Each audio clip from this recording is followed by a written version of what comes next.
when I was a child and I was struggling with these problems, the first thing I need to give credit to my parents who were just tremendously supportive. And when I was going through very tough times, they would say, "Now, look, this is a tough time, but it's not going to define your whole life. This isn't who you are. It's one piece of what you're going through."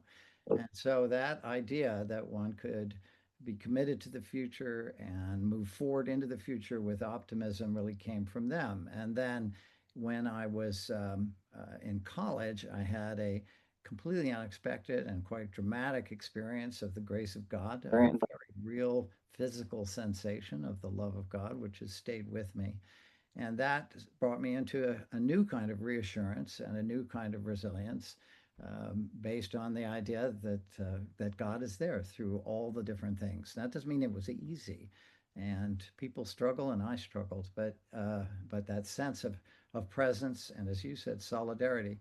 Now, specifically, when I was going through my problems, I began to look around as a teenager, and I realized that yes, I was going through some difficulty. I, for example, was viewed with suspicion and fear because of my wheelchair or braces.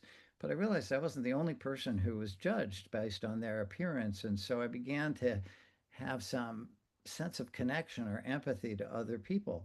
And I don't know what it is, for example, to be a person of color, being experiencing the kinds of discrimination that are so often part of that experience. But I had some sense of what it was like to be judged before you could open your mouth, before people knew anything about you. So I would say it was kind of like a widening circle. I became more aware of things around me and more and more and more.